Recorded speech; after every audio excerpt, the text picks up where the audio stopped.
On se retrouve pour la vidéo bilan finalement. Il y a quand même eu 10 épisodes où en fait j'explique voilà, comment on fait pour courir, etc. Mais en fait cette vidéo elle existe parce que il n'a jamais vraiment s'agi de course finalement. Je vous ai expliqué, à aucun moment en fait je vous ai expliqué comment courir, etc. Pourquoi? Parce qu'en fait tout ça, ça avait un but. Et un seul but, c'était qu'il fallait que j'apprenne à courir. Mais pourquoi il fallait que j'apprenne à courir, je vais vous le dire plus tard. Mais ça a entraîné quelques changements. Déjà, au niveau de la bouffe, je vais commencer par le plus simple. Qu'est-ce que ça a changé dans mes habitudes alimentaires, la bouffe? J'ai arrêté de manger le matin. Du coup, c'était un premier point. Et je mangeais un repas solide le midi et ensuite le soir, après avoir couru, je me tabassais un repas protéines, lipides, etc. comme il fallait. Alors qu'avant, c'était vraiment repas classique matin, midi et soir. Et en fait, le poids n'a pas tant bougé que ça. Je passais du coup, je vais vous montrer le changement de physique entre 2 mois avant la préparation et 2 mois après. J'ai perdu 2 kilos. 2 kilos. Alors je pense que il y a du muscle qui est parti forcément. Du gras, hein, voilà, même si avant il n'y avait pas non plus énormément de gras, là faudrait voir avec une balance pour voir une balance qui peut mesurer le taux de masse grasse, mais je pense que je suis passé en dessous des 10%. En tout cas pour la bouffe, la plupart du temps c'était que protéines. J'ai vraiment privilégié les protéines pour avoir mon taux de protéines journalier, c'était ce que je comptais. Après le reste c'était au feeling. Parce que je pense qu'aujourd'hui, à part pour les bodybuilders où là leur cas est plus spécifique, mais en tant qu'amateur de sport, on n'a pas besoin vraiment de compter. Juste quand tu as faim, tu manges, c'est tout en fait. Des fois, il ne faut pas se compliquer la vie. La bouffe, il y a ça qui a changé. Et je pense que je vais garder ce système alimentaire parce qu'il me convient bien. Je me suis habitué quand même à avoir faim. Les entraînements, du coup c'est Alan forcément, j'en ai parlé, je vous en ai quand même pas mal parlé, qui a fait mes entraînements. On y allait progressivement de 3 entraînements à 5 à la fin de course. Et puis après on est redescendu à 4. Mais beaucoup de personnes du coup, on attaque un point important, m'ont dit avant le début de ce défi, les blessures. Là on va attaquer un point sensible, les blessures. Je me suis absolument pas blessé, ou du moins j'ai eu des blessures mais c'était prévu, des périostites ou du moins des douleurs qui sont partis en fait après l'entraînement. Mais je me suis absolument pas blessé pendant ces 2 mois d'entraînement. Comment j'ai évité ça? Il n'y a rien là-dedans qui est lié au hasard. Comment je me suis pas blessé? Déjà l'alimentation. On néglige très souvent l'alimentation, mais elle était saine. Alors de temps en temps, j'ai omis cette partie-là dans la bouffe, mais quand tu cours, tu as envie de sucre, mais c'est une dinguerie. C'est une dinguerie, c'est-à-dire que je rentre chez moi, et il y a 1,5 litre d'Ice Tea qui part. Juste avant, je disais qu'il fallait pas négliger l'alimentation. J'avoue que là-dessus, sur les sodas, j'ai un peu négligé ça, mais j'avais envie de sucre. Après, ça va, je me dépensais. Bon, là, je fais l'avocat du diable. Non, ça va pas du tout, en fait. Ça va pas du tout. Si je devais modifier un truc, ce serait vraiment ça, peut-être enlever le soda. Du coup, non. Éviter les blessures, la bouffe correcte, ça joue énormément.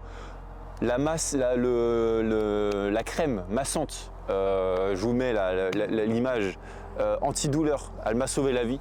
Et ensuite des étirements. Voilà, des étirements, je suis un menteur, j'ai pas fait d'étirements une seule fois pendant ce défi. Voilà, donc les étirements, j'avoue, j'aurais peut-être pu faire ça pour améliorer la condition, donc ça fait partie des limites. Voilà, qu'est-ce que j'aurais pu faire pour m'améliorer, faire des étirements, j'en ai fait aucun. Non, sinon après, je pense que c'est une condition. C'est le fait que y aller progressivement. C'est-à-dire que j'ai pas tout donné dès le début. C'est-à-dire j'y suis allé progressivement. 3 courses, 4 courses, 5 courses.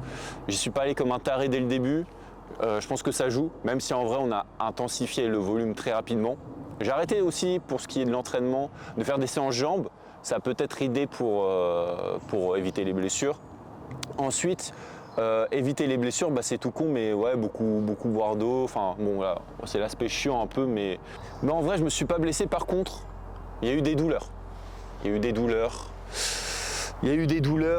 fait, tout le long de la préparation, c'était rempli de douleurs. C'est-à-dire que quand je me levais le matin, j'avais l'impression d'être écrasé par un camion, tellement mes jambes étaient mortes. Parce qu'en fait, moi, je reçois les conseils des personnes qui courent et qui font plus de 90 kg. Quand tu descends cette barre-là, je ne reçois plus. Parce qu'en fait, courir avec un corps qui fait 90 kg, au moins j'étais à 40-50 km semaine, et bah, ça n'a pas le même impact que quand tu as un poids plume en fait. Donc ça laisse des séquelles jour après jour et ça m'arrivait souvent de m'entraîner le jour d'après avec des jambes très lourdes. Comme si en fait tu avais l'impression de te déplacer en 6 tonnes, ça n'a pas de sens. Mais du coup, en vrai, c'était des douleurs qui ne sont pas, qui ont stagné avec le temps en fait. C'est-à-dire que c'était tout le temps la même, mais en fait on s'y habitue. On s'y habitue. Ce qui est important là-dedans, c'est de faire la différence entre la douleur constructive et la douleur destructrice. À aucun moment je me suis senti en danger pendant cette préparation. Oui, j'ai eu mal, oui, j'ai eu des douleurs, oui, j'ai eu des blessures. Mais à aucun moment ça m'a empêché de me dire ok non là stop, je vais arrêter de courir. Au contraire, je me suis dit je vais continuer de courir, comme ça va m'empêcher d'avoir de continuer à avoir ces douleurs là et puis sur le long terme ça ira mieux tout simplement et je me suis habitué finalement. Finalement en fait l'aspect où mon entourage m'a le plus averti n'a pas été l'aspect le plus important de la préparation. Parce qu'en fait l'aspect le plus important c'est le mental. C'est le mental. Typiquement, en fait, j'ai fait ce défi-là alors que j'avais mon taf à côté. C'est-à-dire que je me levais à 6h40 de moyenne. Je rentre chez moi à 19h. J'avais un taf où je marchais beaucoup. Du coup, ce qui fait que dans la journée, j'avais déjà une moyenne entre 15 000 et 20 000 pas. Et je rentre chez moi, il faut faire 10 bornes, 12 bornes à fond, en tempo, avec des allures de fou furieux.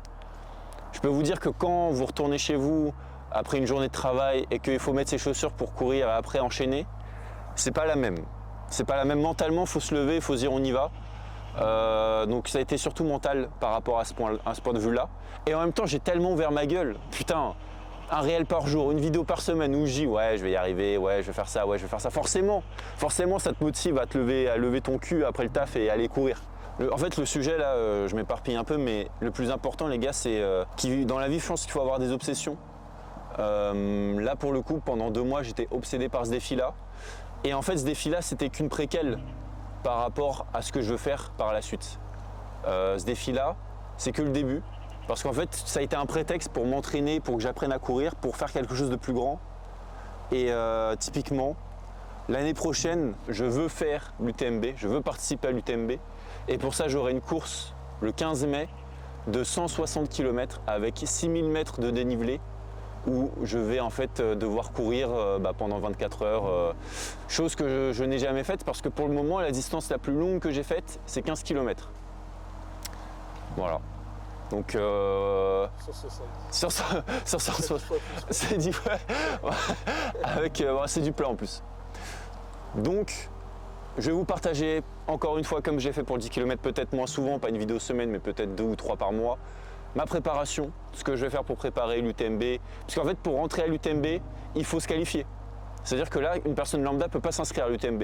Il faut prouver votre valeur en tant que mec qui fait du trail. C'est pour ça que je dois faire cette course avant, qui a lieu le 16 mai, en Alsace. Cette course, elle a 92% d'abandon et d'échec.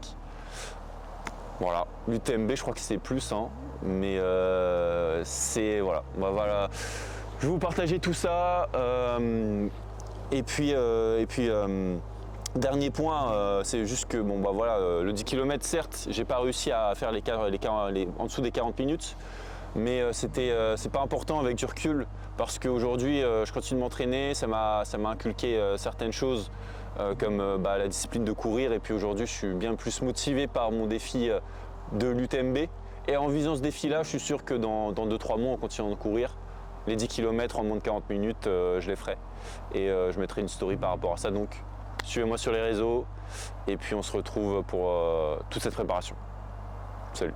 Atteindre les 10 km en moins de 40 minutes, ce n'est pas uniquement une question de physique ou de vitesse. C'est un voyage mental où l'on apprend à échouer, à se relever, à supporter les douleurs et à grandir grâce aux difficultés. Si vous êtes en plein défi, que ce soit dans le sport ou dans la vie en général, souvenez-vous que chaque épreuve est une opportunité de devenir plus fort. Le vrai succès réside dans la capacité à embrasser l'échec, à persévérer malgré l'envie d'abandonner, et à utiliser les obstacles pour vous améliorer. S'accoutumer à l'obscurité pour finir ébloui par la lumière. Merci encore de m'avoir suivi dans cette aventure et comme vous l'avez compris, on se retrouve très prochainement pour une préparation encore plus intense.